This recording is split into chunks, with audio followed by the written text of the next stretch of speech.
And I'm guessing you're here to get an advantage, to get the edge. So you want to be different, better than most businesses. So here's what most businesses do when they market. They talk about the 3 Ps. They talk about product. We've got great products. Well, that's good because I don't want crappy products, but they still go with that. Then they go, we've got great products at great prices. Well, kind of good, but I don't want to pay too much either. No one does. So that's kind of, they're marketing from a place of ordinariness. And then the third one, and this is a little bit controversial sometimes, but a lot of people here, you'll hear them talk about passion. I'm so passionate about things. We're so passionate about what we do.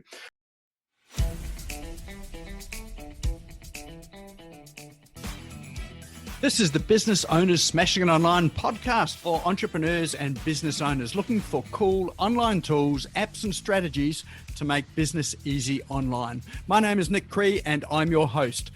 Each episode features a guest expert demystifying the online universe, sharing inspirational ideas and providing tested real-world strategies to help you get the most of what's available online to grow your business today.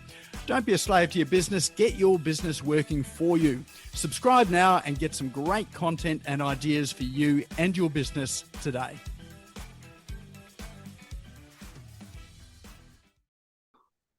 All right, that sort of brings me through to my favorite segment of the evening, and that is introducing our guest speaker for this evening. And our guest speaker is Steve Plummer. So Steve Plummer is a copywriter. And in fact, he hasn't always been that in life. He used to be a school principal for his sins sort of way back when. But he has spent I think it was about 12 years. You've been a copywriter for about 12 years, Steve?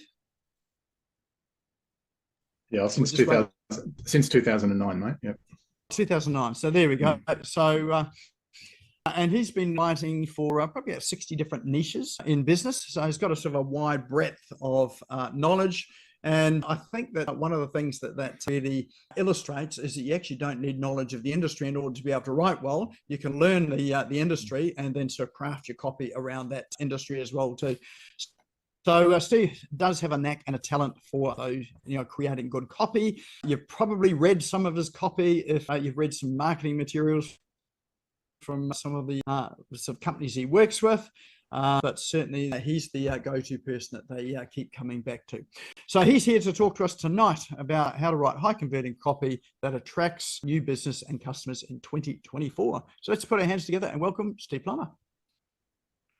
Thank you, Nick. Honoured to be here and looking forward to sharing some stuff with you. Now, given the lag of the screens, a little nervous about how that's going to go. So, all right, is that showing up for everyone? Let's get a thumbs up. Yeah, okay, good, that's better. Let me go to presenter mode, that's good.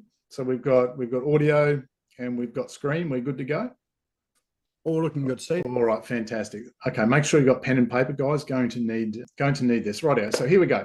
Let's dive in. How to write high converting copy that attracts new business and customers in 2024. All right. So first job for you. There are 2 photos on there. There are 4 differences in the one on the left compared to the one on the right. You've got 35 seconds. Note down where the differences are.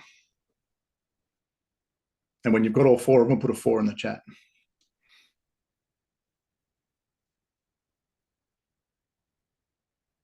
20 seconds.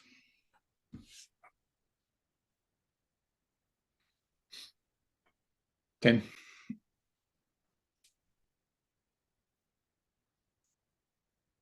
3, 2, 1. All right, time's up. That's it.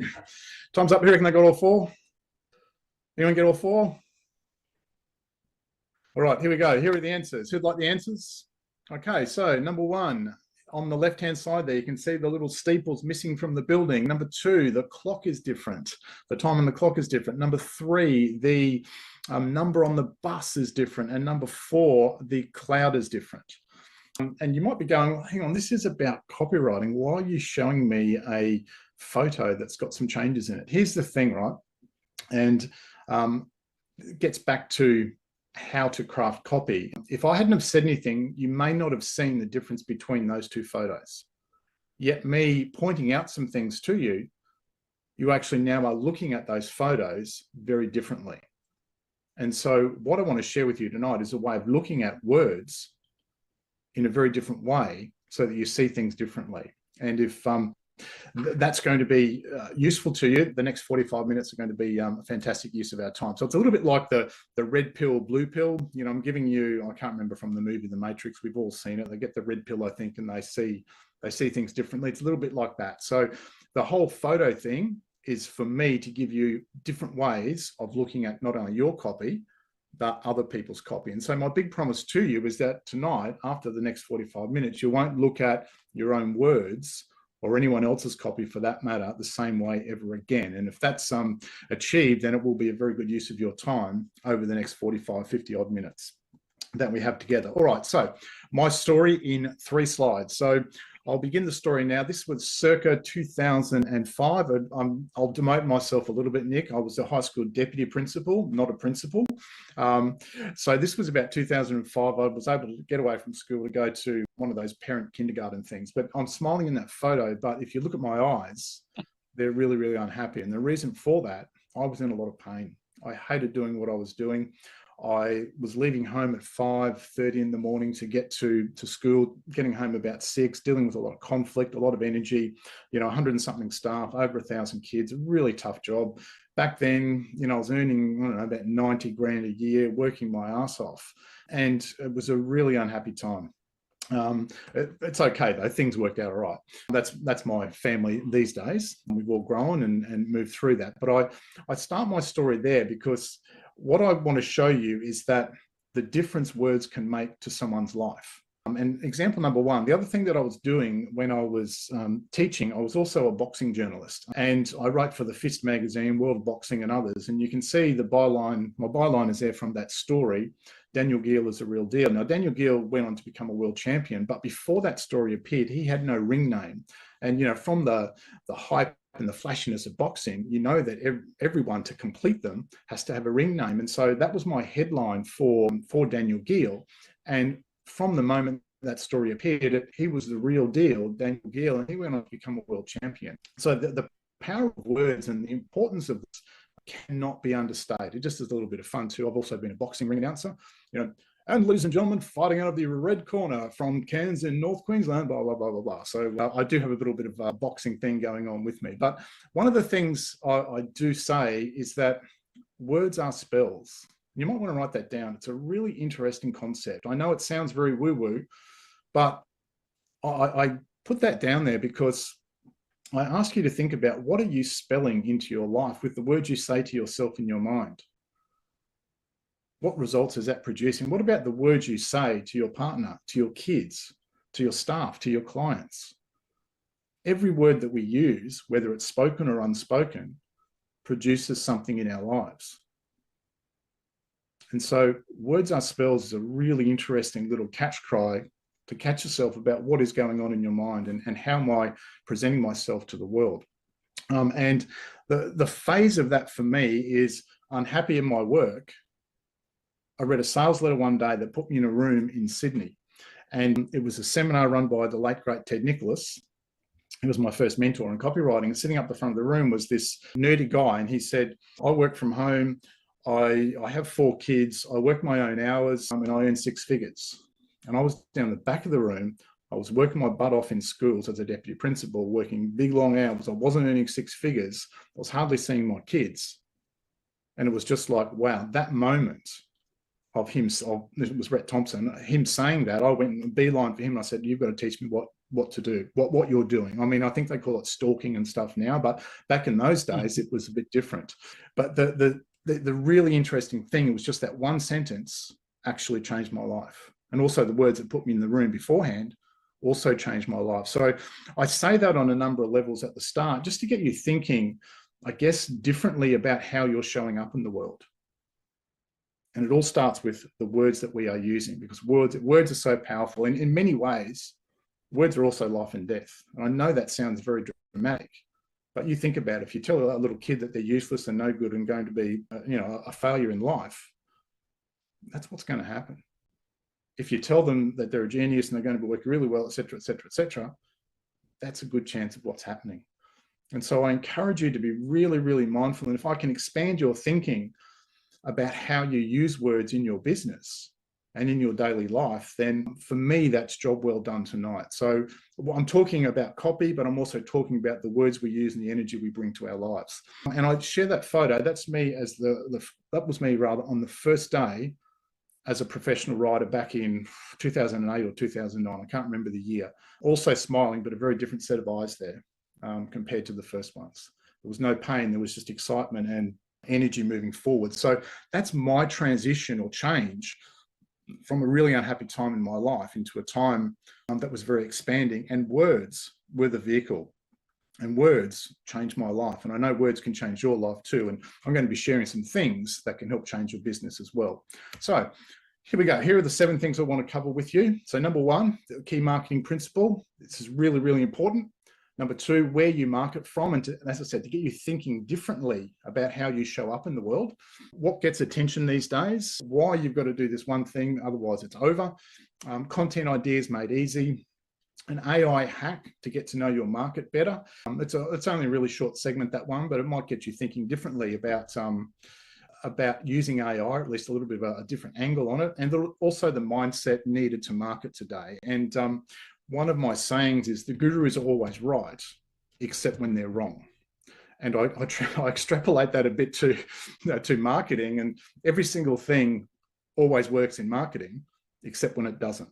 All right, so we need a certain mindset to go with the punches of that. So let's dive in. Okay, so number 1, the key, and it starts here. There's a great book by Nobel Prize winner Daniel Kahneman, and that's called Thinking Fast and Slow. And the concept that he shares in that is this idea of cognitive ease now versus cognitive difficulty. Now, cognitive or cognition is a fancy way of saying the way the human brain works.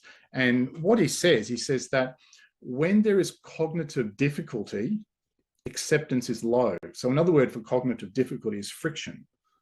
And when there is friction, acceptance is low. We've heard it before: a confused person does nothing, or confusion is always leads to a no. And so I put that down as the very first thing, because one of the things I help clients do is unravel those friction points.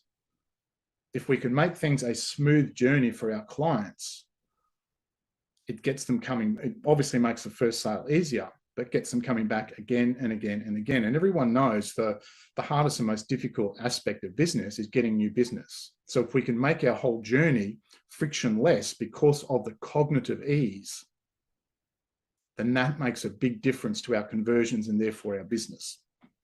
All right, so number 2, where do you market from? Now, we're all familiar with the concept of the iceberg. It's as old as the hills. I want to use the concept of the iceberg to get you thinking about whereabouts you market from. Are the words you use, and is your marketing a very surface level thing, or is it a much deeper thing? So here's what I'd like you to do.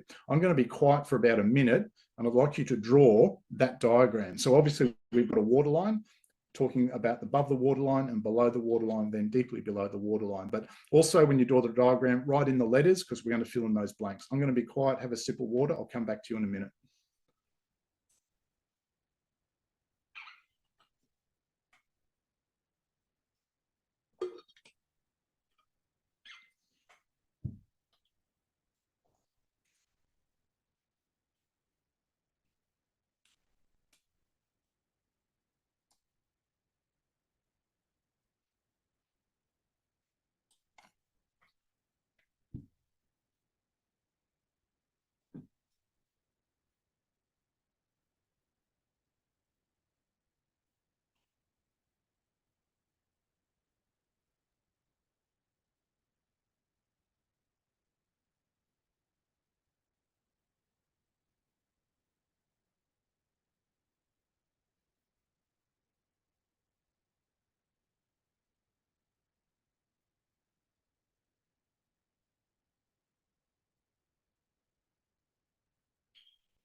All right, we good to go?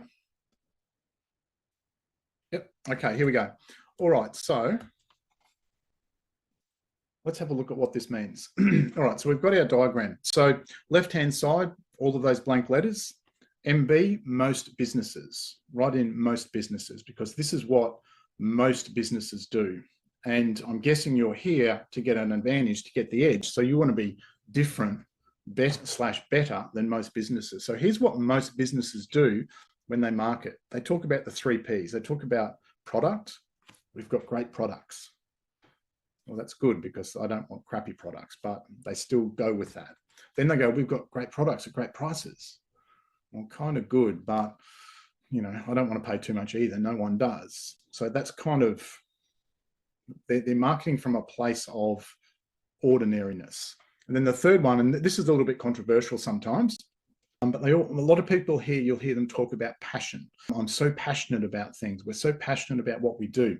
I've got a couple of problems with it. One, so many people use it, it's become blasé these days. That's the first thing. Second thing is, it's a little bit like being pregnant. People will feel or know that you have a passion for something without you having to say it.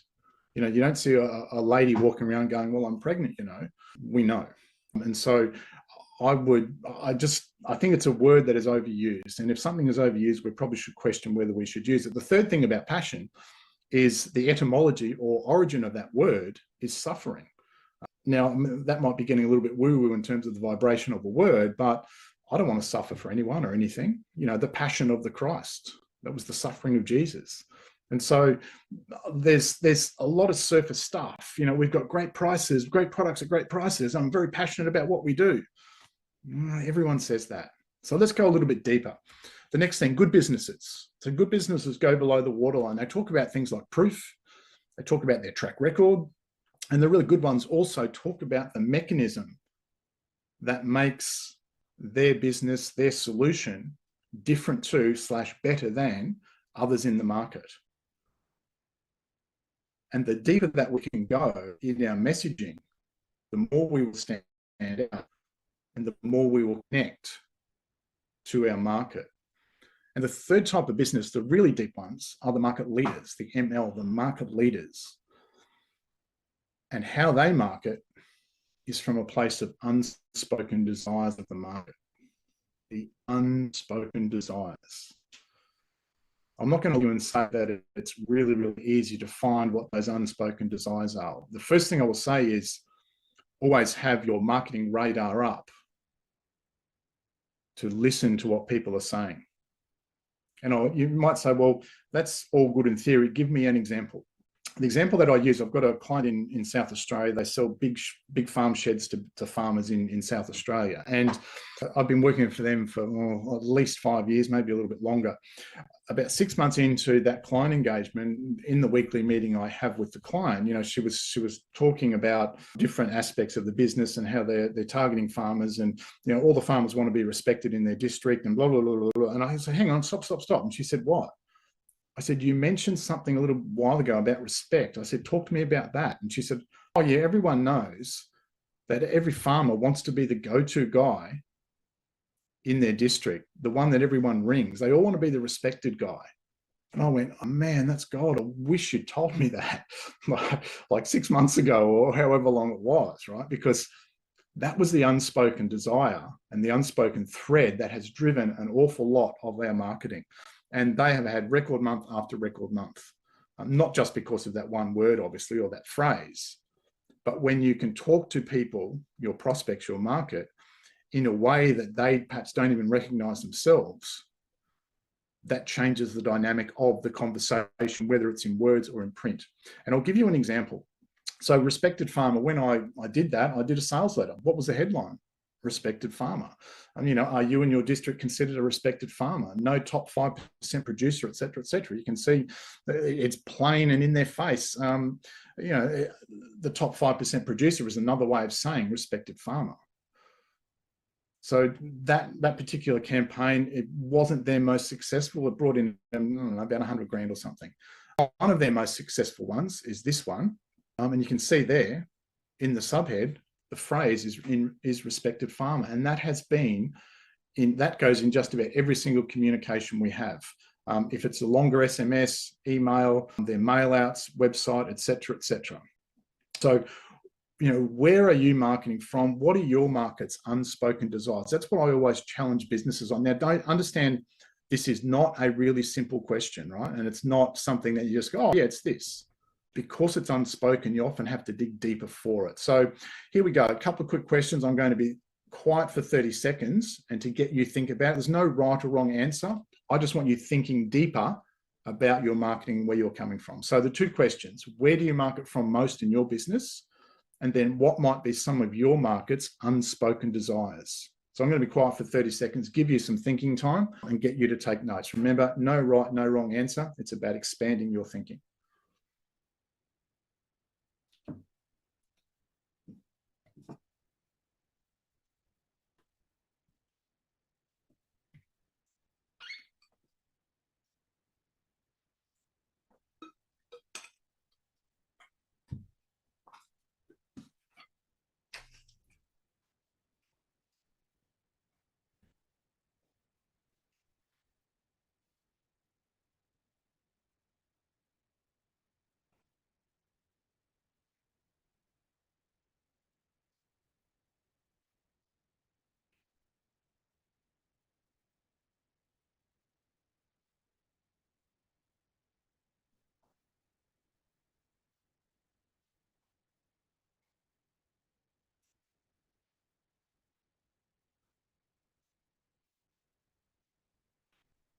All right, just another 15, 20 or 15 seconds, then we'll move on.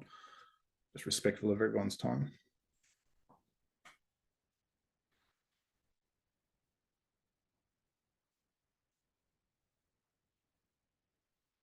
So to summarize then, the more we can get away from product and price, which everyone says, the deeper we can go, the more resonant, the more connecting our messaging is.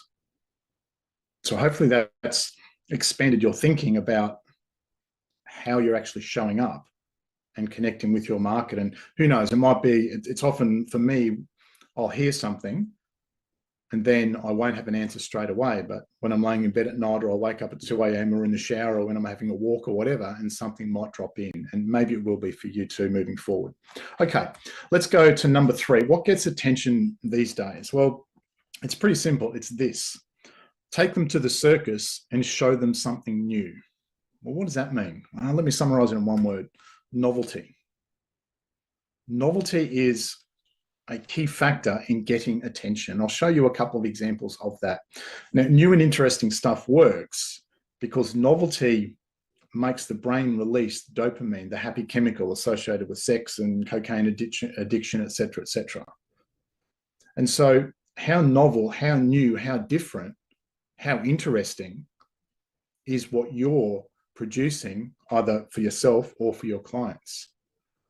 The more we can become novel with what we do, and new and different and interesting, the more chance we've got of making the connection that we need. And I guess at this point, I'll say, hopefully from what I'm showing you, great copy is great copy because it's multi-layered, right? It's not as simple as, I'll just write a sentence and that's going to solve everything.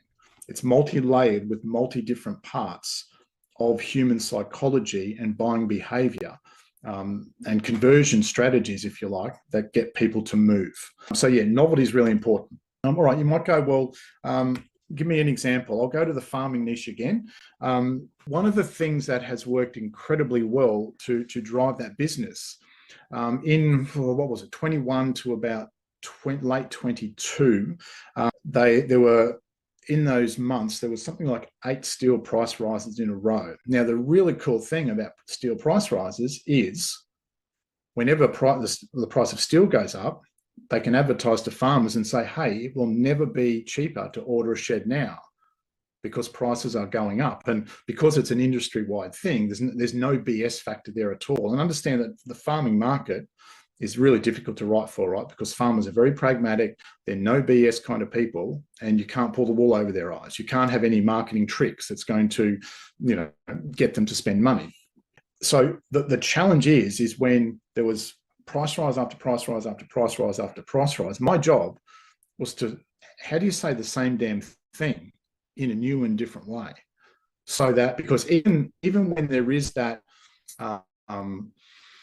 that imperative to say something said the same thing over and over again becomes numbing, and it becomes the message gets lost. So the challenge for me was to find ways of saying something in a new and different and interesting way. And so there were several different angles that I took. There's the first of all, there's one of them, I think it was the second or the third, hurry, yet another steel price rises here, and then went through all the reasons why. Oh my God, steel prices rise again. Breaking news for farmers. And then SOS, save on steel, because suppliers have just announced a fourth steel price rise for 2021.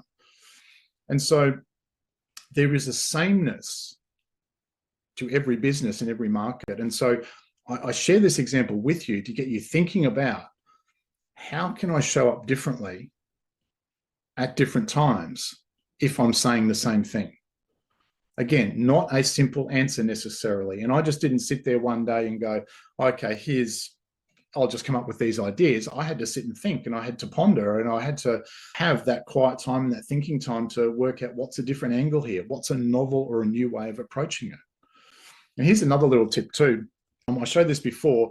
This promotion on the right-hand side there, this was the record promotion for a month. It did over $2.2 million in sales from memory. There's a couple of trigger words in here that are part of that novelty thing. The word unconventional, that works really, really well in most markets. And also the word counterintuitive. I use those wherever I can. And the interesting part with them is that both of those create that curiosity, or that point of difference, or that novelty of, gee, if it's so how the human mind works, the reader's mind works, if it's unconventional, I probably don't know about it. If it's counterintuitive, I probably don't know about it. So it spikes that novelty that gets people reading and gets them thinking and gets them engaged. So novelty is a huge way of getting attention in the world today. And of course, the other one is this old chestnut, breaking news. Now, you might think, well, gosh, that's been done to death. But when you think about it, even though we are conditioned by that because we see it every day of the week, the news services still use that every day of the week, 3, 4, 5, 6 times a day, right? You cannot turn on the TV news without them saying breaking news and something new, something novel is coming up. And so the idea of newsworthiness feeds that novelty that us human beings crave. So don't discount, like I said, everything works all the time except when it doesn't, but don't discount that idea of breaking news for your industry. And I used that with the farming niche just last week when I was writing some emails for them. The subject line was breaking news for farmers, sheds never cheaper, or something like that. So it works. That hasn't been launched yet, but I mean, I still use it every day where I can and where it's appropriate. So don't discount that. Novelty is huge. Okay, let's get to number 4. It starts and ends here. Now, if you remember the movie, which is almost a modern classic these days, Jerry Maguire, show me the money. You can all remember that particular movie. There's a scene towards the end where Renee Zellweger and Jerry had this fight because he was off, doing his sports agent thing and never home.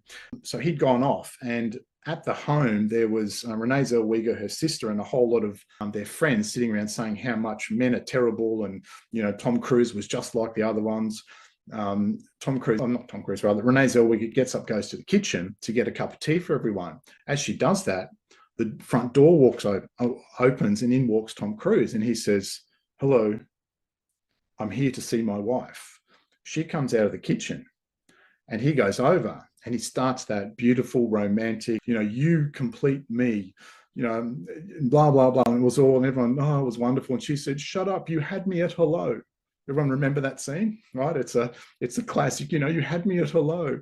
That's all you had to say. And so I tell that story to ram home the point that so much of your thinking time and your energy needs to go into getting them at hello. If you don't get them at hello, it's over. So your headline, your subject line, the first line of your copy, it must be sensational to get them in. And I think it's even more important these days because we are also bombarded with so many messages, you know, through our feed, through emails, etc., etc. So we've got to work extra hard to get them at hello. Otherwise, nothing else matters. Your great offer won't be seen. The great copy won't mean anything. The great graphics and all those sorts of things. If you don't get them at hello, you're done. And so that's why I tell that story and I ram that home, that it must be really, really good, your headline. I'll show you a couple of ways to do that. One of the things that I'm forever fascinated about is how people don't know this, what I would consider a fairly basic copywriting principle. In late 80s, early 90s, a study was done of the top 100 performing newspaper ads of all time. And someone analyzed the headlines and came up with the words that were the most often used in those headlines. And it fits then, right? If that was popular, if they were successful, people haven't changed. Maybe the media's changed, but people haven't changed. Why don't we use more of them? And so I want to share this with you, but to me, it's a fairly basic thing. I'd love you to take a screen capture of this if you can, or a photo or whatever, because the top 100 headline power words are absolute gold if you weave them into your headlines. And so the number in brackets beside them is the number of times that word appeared in those top 100 newspaper headlines. So the most powerful headline word is you. And when you think about it, you know, the what's in it for me thing is always strong in any messaging, right? It has to be there. So that's why the word you and your are the two top headline words. So you, your, how, new, who, money, now, people, want, why. They were the most used words in those top 100 headline power words. And you can always, or you can almost always, because nothing ever works in marketing, but you can almost always increase the power of a headline by including strategically, so it still flows and all of those sorts of things, those words in your headlines. All right, it's a massive tip to get attention in today's world. All right, so you might say, well, give me an example. Okay, Nick mentioned my book, The Influential Marketer. Here's the top third, the hero section of the website.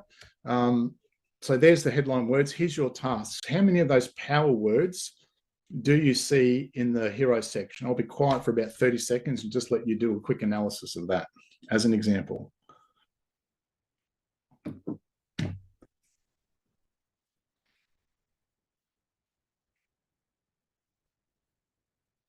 You can either write them down or just make a mental note.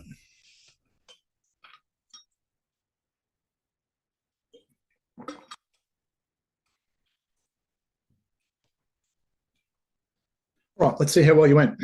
Okay, new, who, want, your, how, you, your, new. And then you might go over, well, the book's even got your in its title. And if you're really sharp, you'll go look at the buttons. They've got the word now in it twice. And then if you're really, really sharp, you'll also say, well, secrets is a trigger word and profits is just another way of saying money. And the reason I bring that up is that in all of your copy, nothing should ever be by accident.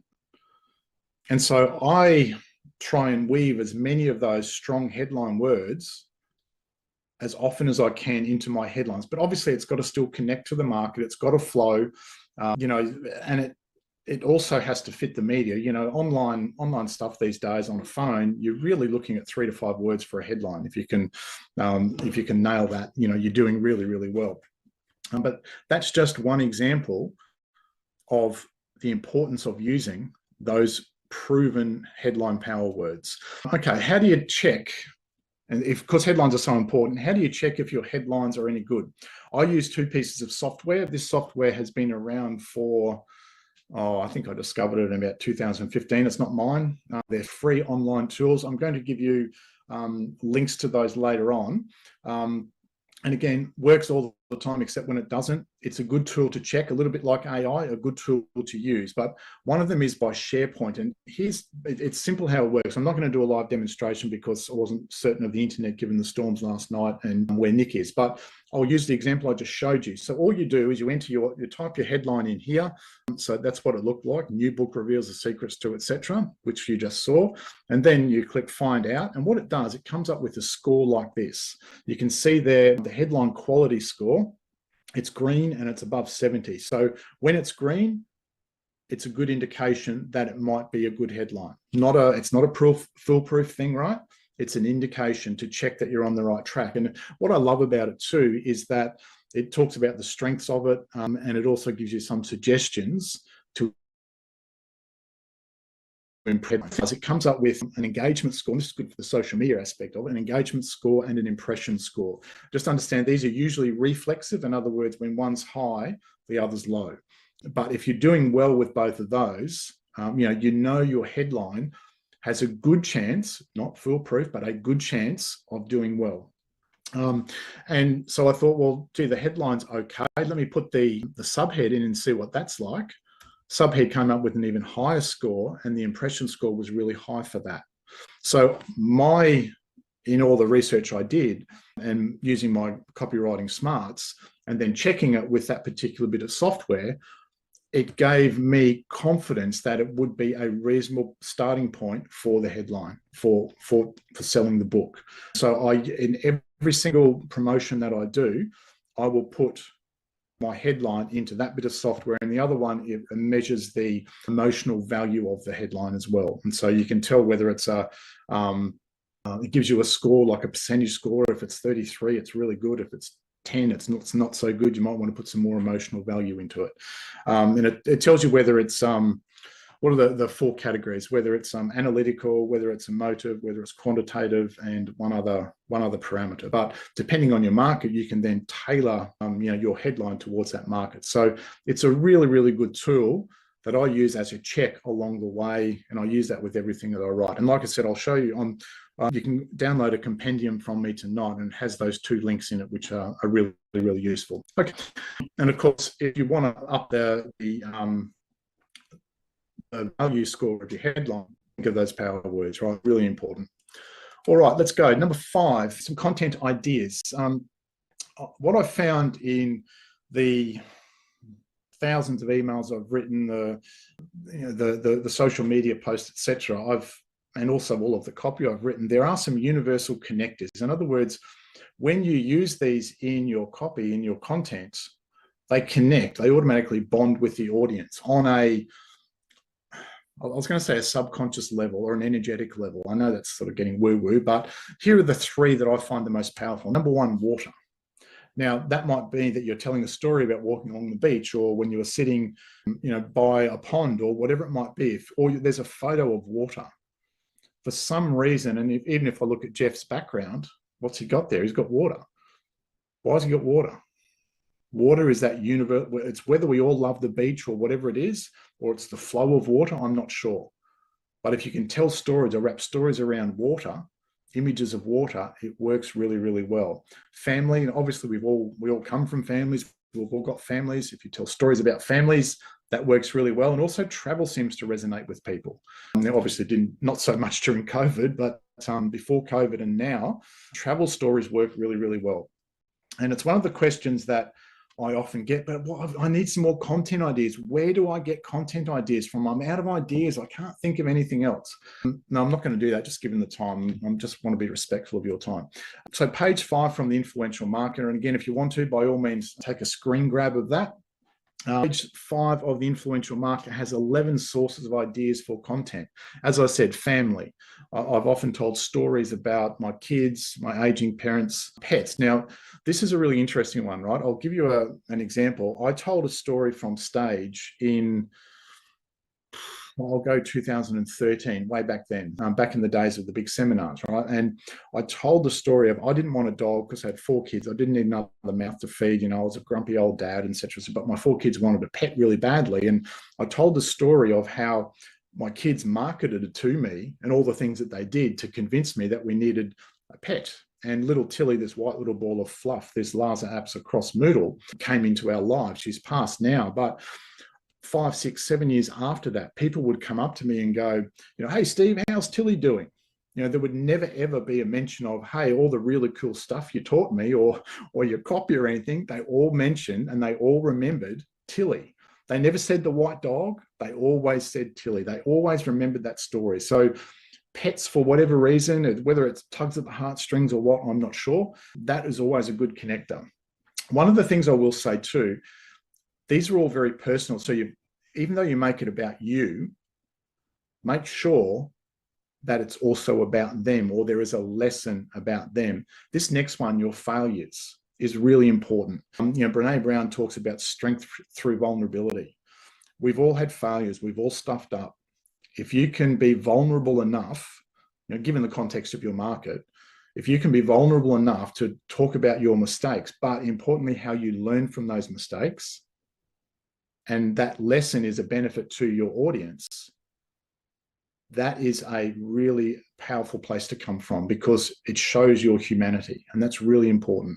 Obviously, your successes are important. I mentioned travel, your flaws, and my example there is me, the fat bastard, was an email that was probably most read of all of them that I'd ever written. I told the story of how I got fat and lazy. I didn't do much, and the obvious message was, how's that going for you? Are you fat and lazy in your business? Or where in your business are you fat and lazy? It sneaks up on you. You don't realize it, but you can become complacent. And I told that story, and it was a really powerful connection to my market. Your hobbies, I talk about going to the gym with my boys, fishing, reading, etc. Client successes, obviously that's a big one, a no-brainer. Pet peeves, and this is revealing something about me. The example I've got there, I still hate being called mate or dude by a 15-year-old shop assistant. Hey, that's just my grumpy old man coming out. But if you can wrap a story around that, that's going to connect. If you write for other grumpy old men, that's going to connect with them, right? And so I ask you to think about things that are going on in your life. Because you are a human being and everyone else out there are human beings, what is going on in your life that you can use as a vehicle to relate to or tell a lesson or share something with your market? And the other one is celebrity encounters. Goodness me, if you go to a football game, you happen to get a photo near a footballer, or you go to a concert or whatever, share that as well. I mean, I don't get it personally, but we're in a celebrity obsessed world. So never discount the importance of celebrity, whether it's celebrity in the wider world or celebrity within your niche. So there's 11 content ideas. Don't ever say, I've got no content, I've got no ideas, I don't know what to write. Your life is a rich source of content. All right, that's number 5. Let's go to number 6, this AI hack. All right, I've been using this for, I don't know, maybe 4 or 5 months. I find it is a really good shortcut, and it's really powerful to help me to get to know the market. What would take, depending on how much material I had, a day or 2 days to go through and analyze, it can be done in 20 minutes by AI. So I call it client voice copywriting. I only ever used GPT-4. I don't know about any of the others, Bard or any of those. It may work just as well. I'm just giving you a sample for you to go away and try again, to expand your thinking, to give you some tools to go away and help make your writing better. So I'm not going to talk about the meta prompts, where you said, imagine you're a world-class direct response copywriter in the lines of Alex Hormozy or Russell. You set up your meta prompts and so forth. I'm talking about the next layer down, when we want to know our market more. And so the number here is 5, but you might have 20, you might have 15. So the first thing I tell ChatGTP is analyze the however many testimonials below. Next thing I then say is, then tell me all the emotional problems and frustrations that clients avoided by using, whether it's a company, a product, or a service, right? That gets into the emotions and inside the head. But interestingly, it's inside the head using their words, because it's coming from their testimonials, right? And that's the key. It's not your words. It's not your assumptions. It's actually their words. And that's what makes it so powerful, because it's really accurate. It's in their words. And then next, tell me all the emotional goals and desires that clients achieved after using it. And so you come up with a really good, and often a really deep list of things, of material that you can then go and use. Sometimes you might even uncover some of the stuff from deep down below the waterline that we spoke about earlier, and then I'll give it some other prompt based on what I'm doing. But, based on this information, write 10 emotionally charged headlines that would attract a prospect, etc. It might be, a course that's going to solve all the problems, or whatever it is that you're working on. But the critical point is it's their voice, their words, right? Not your assumptions, and not someone else's assumptions. It's what they say. Here's the kicker. If you say that, but I don't have very many good testimonials, or most of my testimonials are just, I liked working with John, he was really helpful. Those plain vanilla testimonials we all want to avoid. If you have a lot of those, here's a little hack. Go to your competitor's website, copy their testimonials and put them into the prompts. Why? Same market, it's public record. You still are in the client's voice. Their Google reviews, their testimonials. Even I transcribe YouTube or video testimonials, because in ChatGPT you can attach you can use an attachment and it will analyze the attachment. So if you don't have enough, or even as well as go to competitors' websites, go to competitors' material and see what their clients say. Right, that can save a whole lot of research time and a whole lot of trying to guess what the market is saying, because it's their words, right? So that's probably the most powerful AI thing I can give you. All right, so that's number 6. All right, finally, number 7. I mentioned at the start that everything works 100% of the time, except when it doesn't. And so the mindset that we must adopt, I believe, is based on rule number 6. And rule number 6 is a parable, and I'll just tell you that parable. So 2 prime ministers are sitting in the office of the home prime minister on the left and the visiting prime minister on the right. As they're discussing the affairs of state, all of a sudden the prime minister's office door bursts open. In runs his private secretary, waving a piece of paper saying, Prime Minister, have you seen what the press have said about you this morning? This is going to ruin everything. She was red in the face and angry, and he just put his hand up and he said, Mary, please remember rule number 6. Instantly, her state changed. And she said, yes, of course, Prime Minister, I'm sorry. I'll come back later. Thank you, Mary. And she went out and closed the door. They go back to discussing the affairs of state. 10 minutes later, the door bursts open again. In runs the Chief of Staff, John, waving a folder. Prime Minister, have you seen this latest cabinet submission? It's going to ruin everything. These guys are ridiculous. We're going to be turfed out of office. And he said, John, please remember rule number 6. And John goes, I'm sorry, Prime Minister, of course, I'll come back later. He went out and closed the door. The visiting Prime Minister raised an eyebrow but said nothing. It happened a third time. After the door had closed a third time, the visiting Prime Minister said to the Home Prime Minister, he said, my friend, in 25 years of public life, I've never seen anything quite as extraordinary as that. You have to tell me, what is this rule number 6? The Home Prime Minister paused and he said, my friend, rule number 6 is never take yourself or life too seriously. And the visiting Prime Minister went, oh, my friend, that's a very fine rule. He said, but tell me this, if that's rule number 6, what are all the other rules? And the Home Prime Minister paused for effect. He smiled and he said, my friend, there are no other rules. And I tell that story because not everything works in marketing. And we have to maintain our sense of humor, because we can do all of the great stuff, all of the work.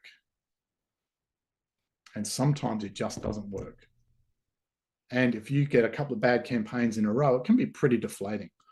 And so remember, within that context, rule number 6, not to take yourself or your life too seriously. It's not a hall pass not to put the work in, however, but just the mindset to adopt.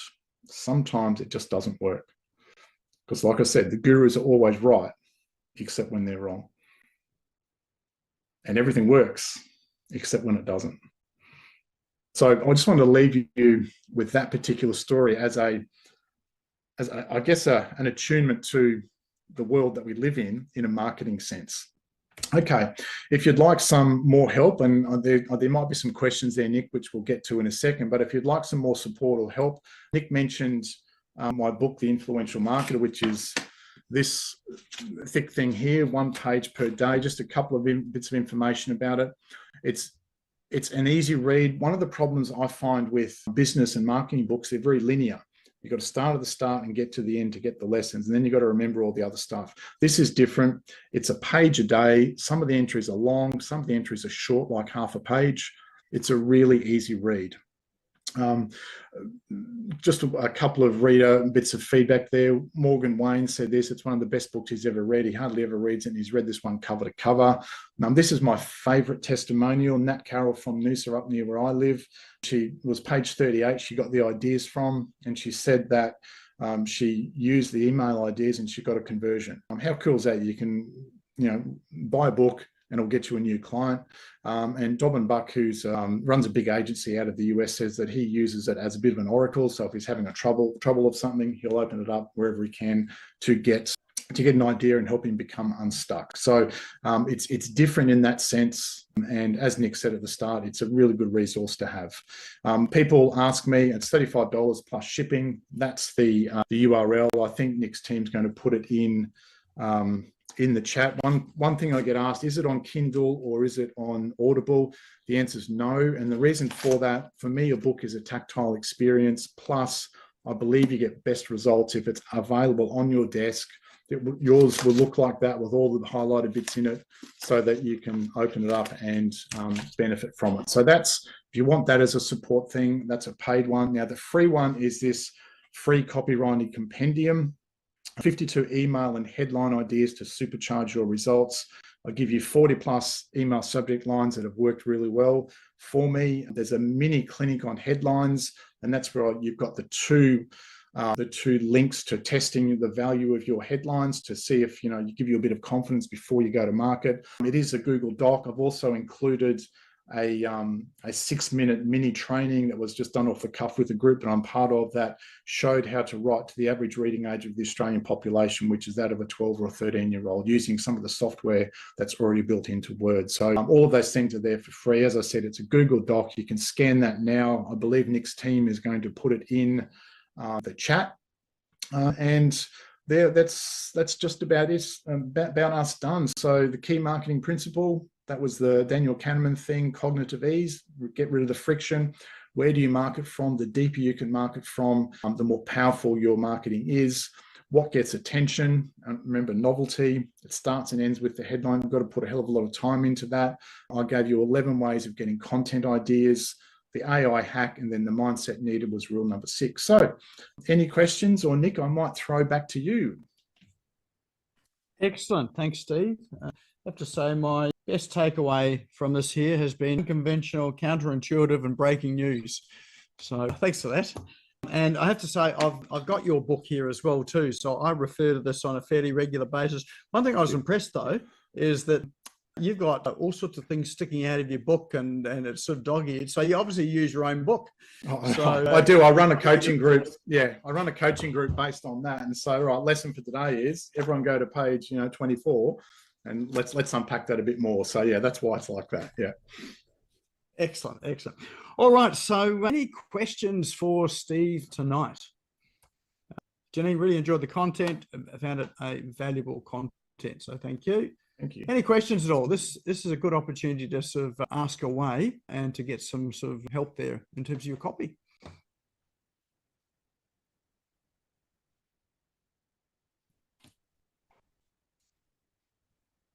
Just checking our chat there. So feel free to unmute yourself, or you can drop it in chat as well too. Or even any comments as well. You covered the topic so well there, Steve, that there are no questions. That's nice to hear. There is a question there. What was that headline analyzer tool? Yeah, it's by SharePoint, and if you download the copywriting compendium, that URL. So if you download that, the free copywriting compendium, that URL and the emotional value headline score creator they're both in there. on about the third page down, I think, from memory. And you can just click from the Google Doc and it will come up. It's a really good tool. I mean, I've been using it forever, and it's just like I said, it's not, there are no absolutes in this world, especially in marketing and copy. But it's a really good tool to at least give me some confidence to know that I'm on track, or have I got to go and do a bit more work? So yeah. There is a question in there. Why was free not in the top 100 sort of hooks there that you had? Yeah, really interesting question. I don't know. The answer is I don't know. It was, those words came from an analysis of those headlines, not by me, but by whoever did the analysis back in 1990 or the late 80s, whenever it was. I suspect, though, because they were newspaper ads, the word free gave it away too much, perhaps, that it was an ad. But yeah, that's me just speculating. I don't know the exact answer to that one. Paul's just asking, do you mean SharePoint as in Microsoft or Microsoft 365 products? Or No. It's a separate URL altogether. All right, you'll have to scan that QR code there, Paul, and it's all in there. So quick, get your camera out. Already arrived. Oh, it's arrived. Well, there you go. Cool. I've got it. Fantastic. Thank you. Thanks, Paul. If anyone sort of wants to sort of get in touch with you or sort of chat with you further, what's the best way of doing that, Steve? Oh, sure. Just email me, steve@symmetrymarketing.com.au. I think your team was going to put that in the chat. Steve@symmetrymarketing, SYMMETRY marketing.com.au. I mean, just pop your question in there, and if I can't answer it quickly, I'll send you a link where you can just have a Calendly link. We can just have a chat. Yeah, go email first. That's my first port of call. Fabulous, excellent. All right. Well, if there's no other questions, we do have a prize draw for tonight as well too. We do. Oh, hang on. Someone says, I tried to order the book, yet it goes nowhere. Let's just check that link, shall we?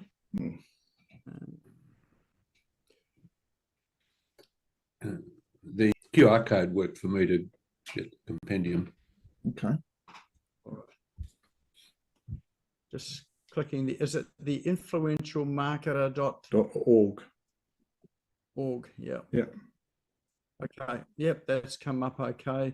Maybe just try it again, Enzo. It is the influentialmarketer.org. I've just brought up that page there, so it seems to be working okay. Any problems with just shoot us an email and we can get that organised for you. So yep. No problem at all. Yep. Excellent. All right, so our door prize for today. Tell us about that, Steve. Okay, so what I'm offering two lucky people with Nick's funky prize wheel thing, like the Wheel of Fortune kind of thing, is a top third critique. Now, what that means is send me the top third of or send me your website, and I'll look at the top third, the hero section, and I will give you my feedback on that. And I will do a recording for you. It might go for 3 minutes or 5 minutes or 7 minutes. I won't rewrite it for you, but I will say, hey, I think your headline is missing the mark here. Why don't you try X, Y, and Z? The image that you've got there is a bit of a disconnect for me. Why don't you try something around this? And whatever it might be, whatever I find, based on, the literally millions of words of copy I've written over the last 12, 14 years, I'll give you that feedback. And then, if you've got any questions, by all means, you can shoot through an email and I'll respond to those. So, I do it on Loom, and it's me. This is what I see. So it can be really valuable. I did that for an investment company down the Gold Coast, and they restructured their whole top third, and that's working a hell of a lot better now. Excellent. All right, so let's bring up our wheel of names. Do you need me to stop? This, yeah, if you just unshare, and then we'll bring up our wheel of names. All righty. Excellent. Love this. And here we go. So everybody's name is in this wheel of names. We might just give it a moment. Can everyone see that, or have we still got a bit of a lag? No, we're good. You can. Okay. Excellent. So we have two of these tonight. So if we spin the wheel and you miss out on the first one, don't worry. There's another one coming through. And I think it's already been going. So Sarah Holden, you are our first winner. Are you still here? Let's just check to see whether Sarah's here. I think she's disappeared, actually. Damn. She left the room Damn. early. It's interesting. I had a meeting about 2 weeks ago in a cafe with her and her husband over business. So that's a shame. Yeah. Did you? Oh. Yeah. I was going to say, anyone that knows her, just let her know that her name was such. I'll tell her. I'll tell her. Don't you worry. All right. And have we spun the wheel again? Have we? Oh, there we are. It's going again. So for our second one here, and lucky winner is Jeff Field. Hey, Jeff, congrats. Are you still here? Can they spell my name next time? I love the spelling. I might use that. Jeffy. I don't know whether that is what comes up on your feed or that's just our creativity. Yeah. Jeff, if you just email me tomorrow and with your URL, and over the next week I'll get that critique done to you and sent through to you. Okay, appreciate it. Yeah, Thank thanks. you. Congrats. Actually, and what we'll do too is we'll sort of do an intro email for both of those, right, in case you haven't got Steve's email. So yeah, cool. That's perfect. Oh, Lorena says sorry. She typed Jeffy, but that really does illustrate that novelty really works. So there you go. So we can always weave that into it. All right. Well, that is our session on business owners smashing. We're doing one more. We're doing one more, though, Nick. I said two. Oh, so we've done two. Yeah, the first one wasn't here. Sarah's not here. Oh, that's right. That's right. Yeah. Get with the program. All right. I'm sort of got brain fog here. So let's spin that wheel again.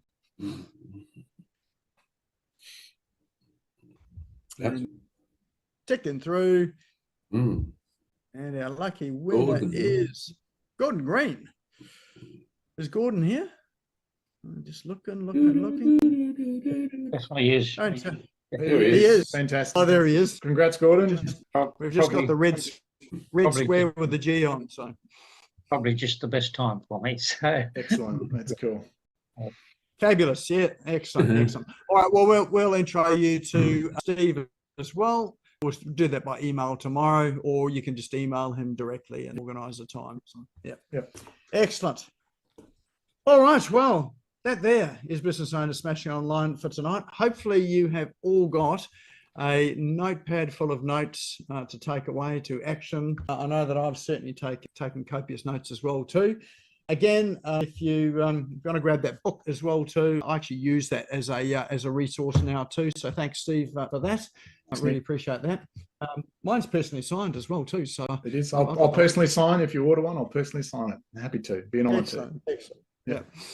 If you enjoyed the presentation and you do want to watch it again, remember it will be up on the Business Owners Smashing It Online YouTube channel. It'll be up there tomorrow afternoon. So feel free to go there and have a look at it again. And if you think someone else may benefit from it as well too, feel free to share it. So, and that there is the link for that is on now in chat. So now's a good time to save the chat as well too. So to save the chat, click on the three little dots at the bottom or at the top right, wherever it happens to be. Top right. Top right. Jeez, next to the heading. Yeah, it does too. So anyway, it's top right there. And save that to your computer. You've got all the links in there, plus the links to the YouTube channel and the link to the Facebook page as well too. And apart from that, go and have a sensational evening, and we'll see you back here next week. Thank you for tuning in and listening to the Business Owners Smashing It Online podcast. You can also find me on social media and online. Just search for Business Owners Smashing It Online and Nick Cree, spelled Nickcree, all one word. If you like this and want to hear more, subscribe now. Until next time, don't be a slave to your business. Get your business working for you.